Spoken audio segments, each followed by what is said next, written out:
What's going on, everybody? Gundam Flexing here, and today I'm going to give a quick review on the OZ-06MS Leo from Mobile Suit Gundam Wing After Colony Universe.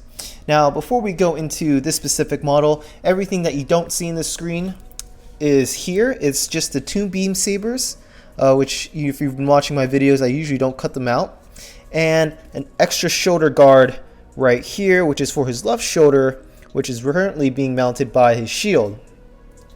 Now, being up front, I could tell you that this kit is very simple, very fast to build. It's elementary, and that's not a bad thing. And what I mean by elementary is if we look at the instruction pamphlet like we covered in the unboxing video, you can see here that it only has 3 runners, and all of it is compartmentalized. So where you see the blue, it goes right into his chest. Where you see the green, that goes into his helmet.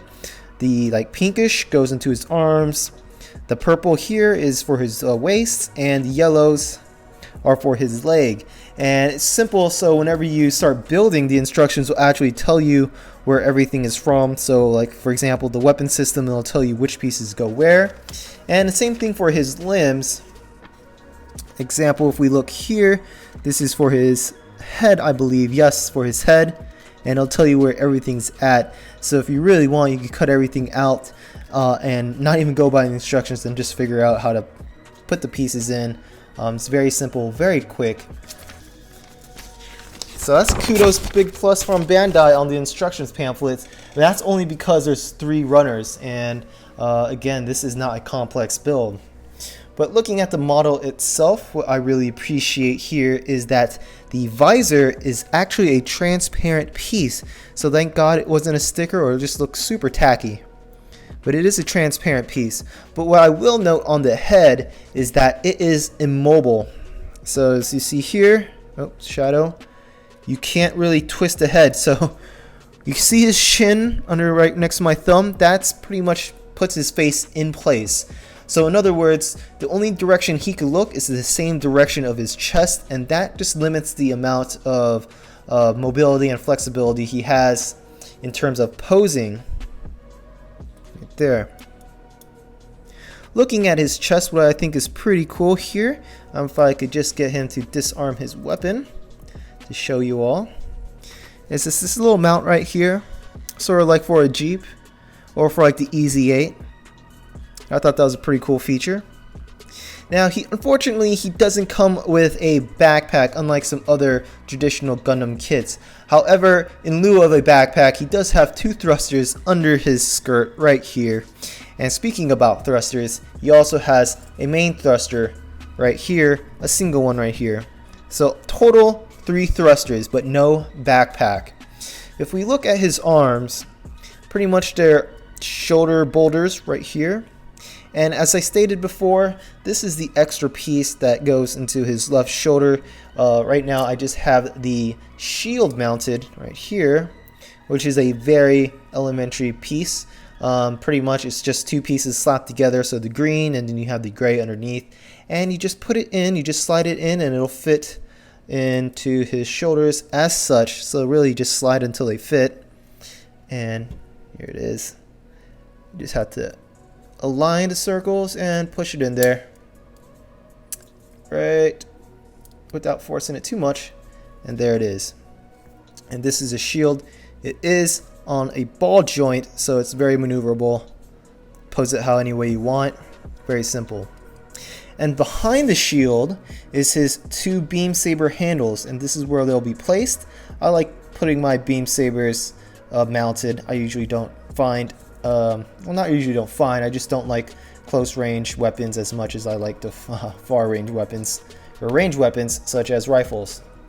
If we look at here, this is how he's mounted to his waist, so it's not a ball. However, he does has a little mobility to lean to the left and to the right, but for the most part, because it's like on a pillar joint, he could just twist and turn all the way around if he really wanted to, simply because of his top mobility. Looking at his skirt, this is it. This is his skirt. It's very short, and it's not as movable as the other pieces. I mean, but you do get a little bit movement here and there. Nothing too special about the skirt. But what I noticed about the legs, so this is the legs, you can tell the design is just similar to the Tallgeese or anything else that's pretty much mass produced in the After Colony series. But what I noticed here is on the sides, and this is on both sides of the leg, you have these little indentures on the top and bottom. And here, the bottom one has a little piece sticking out, and that is intentional. For whatever reason, it's part of the design, and for whatever reason, it's actually a separate piece, and it's a little difficult to put in. But here it is. I'm going to try to pull it out. There it is. Okay. Where did it go? Oh, the Lord. It's so small. Alright, here we go. This is the piece right here that goes into the side of his leg. I really don't know what the purpose was for this. I feel like they could have just attached it anyways. At first it's a little difficult to put in, but if you jam it in, it does make a little bit indentured right there, so you could tell there is a crease. And the same thing for the other side. Other than that, there's nothing really too great about the legs. Got the flexion in the knees, and this kneecap area right here is just two pieces, the front and back. And the majority of the limbs, I'd say the arms, the legs, everything is really just a front piece and a back piece slapped together. And really, when you look at his feet too, look at his ankles. What I don't like about this, and what I noticed about the other kits, is that if the ankles, or I guess the plating, the ankle plating, as you see here, it's a ball, and that's how it'll fit into the plating. What I don't like about it is every time you try to pose and you grab it a little bit too hard, or you shake it up a little hard, the whole piece right here will just easily come undone, and it could actually just go all the way around. I don't like the way it was put in, but I could see the purpose because it's easy and fast to do it. It's just a little annoying if you forget about it and you accidentally knock it out, which is quite simple. Looking at his feet, it's pretty much a single piece right here, so there is no flexion between his heels and his front toes, so it's just one single piece. Dropped his foot. Put that back in. Other than that, this is a very easy kit to build. We even look at the machine gun. It's simple. He does have a guard railing right here. This little railing right here that matches the exact design of his chest. Here's his Gatling gun. It's essentially four pieces, right? You have the muzzle, you have his drum barrel, and then you also have the left piece and right piece of the weapon itself. And there it is, and such. And unfortunately, it talks about his hands. So other high grade kits, you have a variety of hands, right? You got a hand for the trigger finger, you have the closed fist, you have the closed open fists, and you even might have a hand particularly that's an open, like an open hand. But this kit in particular only comes with two hands, and that's his left hand and his right hand, and both of them are universal to fit these beam sabers. So nothing special about the hands. What you see is what you get, except minus this, and minus obviously either his shoulder mount if you choose to keep it, or his shield. And unfortunately, you can't keep both. I think it'd be cool. Maybe you could put some of your, maybe you could drill holes into the side and just attach it. But for now, it's just one or the other. There are no additional stickers with this kit, and there are no additional decals. There is no backpack. The color scheme is predominantly military green. You sprinkle around a little bit of brown on his feet, his ball shoulders, and grays here or there. Other than that, this is a very easy kit, but I like the simplicity of the design.